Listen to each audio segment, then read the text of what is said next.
일단 이준석 대표가 며칠째 잠행 중입니다. 그럼 이 윤리위 결정을 일단 받아들인다 이렇게 봐야 됩니까? 어떻습니까?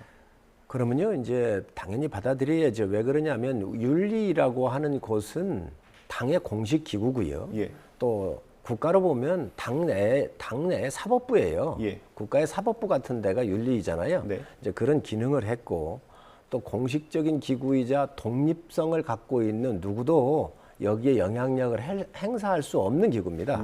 그래서 여기에서 결정을 내렸기 때문에 네. 예. 이거는 뭐 받아들이고 안 받아들이고는 문제가 아니라 저는 이 대표께서 이 상황을 정확하게 알고 계실 거라고 생각을 합니다. 예, 방금 전에 저희가 자막으로도 보여드렸는데 어제 당원 동료 SNS에 그 당원을 가입을 독려하는 글을 또 올리기도 했는데 이거는 어떻게 좀 봐야 될까요? 당원 가입이 잘 안 되는 것 같아요, 일단은. 예. 그러니까 지난주 금요일, 토요일 그 윤리위원회 결정이 있고 난 뒤에도 3분이면 당원 가입이 예. 가능하다 올렸고 이제 어제 또 올렸죠. 예. 근데 실제 이제 국민의힘에서 보니까 이게 당원 가입이 미미하죠.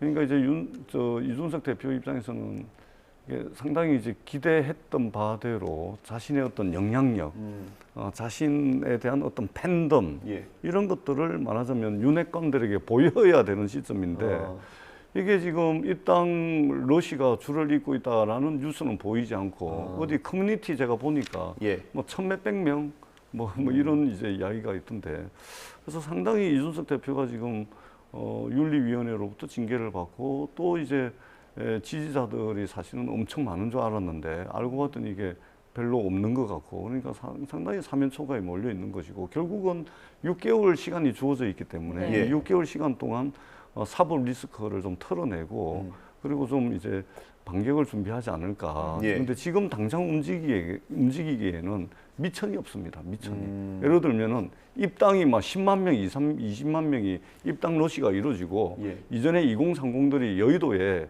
국민의힘 당사를 에워싸고 한 몇만 명이 와가지고 이준석 당대표 징계가 부당하다고 이렇게 좀 이게 집회도 하고 이러면은 예. 상황이 틀려지는데 그러지도 않은 상황이거든요. 예. 그러니까 이게 지금 사면초가 상황이고 6개월 시간을 좀 벌면서 천천히 보지 않을까 이렇게 말씀을 드리고요. 예. 팩트와 관련돼서 한 가지만 아까 죄송한데 주제가 좀 틀린데 이게 15만 명의 공무원을 늘렸다고 우리 정책위 의장님께서 말씀하시는데 예. 얼추 그쯤 될 겁니다. 그런데 분명히 말씀을 드리는 것은 우리가 이제 소방공무원 2만 명, 그다음에 민생 치안 순찰하는 경찰 인력, 네. 그다음에 군대 이제 부사관, 예. 지국군인들 이분들 그러니까 국민의 생명 재산 안전을 지키는데 필수 인력, 정부의 티오로 정해져 있음에도 불구하고 티오를 채우지 못했던 부분들을 좀 늘린 측면이 있습니다. 예. 이 부분은 제가 부위원회에서 좀 설명을 드리도록 하겠습니다. 예. 예. 제가 아침에 그 부분을 말씀을 드렸는데 공무원이 많이 늘어났잖아요.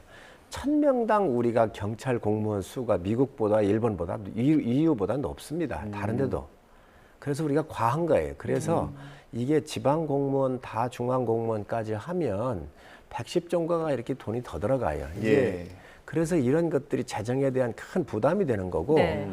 행정의 효율이 안 나타나는 거예요. 예.